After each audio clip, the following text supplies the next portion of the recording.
ดูเหมันลมหนาวพัดโชยให้รวงข้าวสีทองพัดปลิวไหว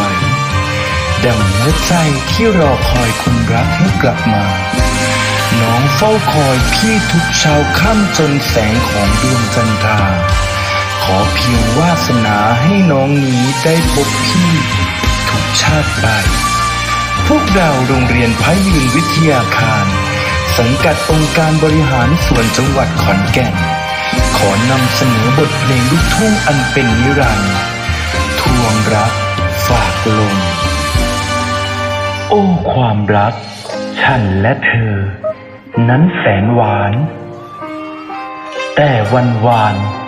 รักสองเรานั้นคืนขมเมื่อตัวเธอมาเปลี่ยนไปแต่ดวงใจฉันนั้นระทมอุทิศใจดั่งสายลม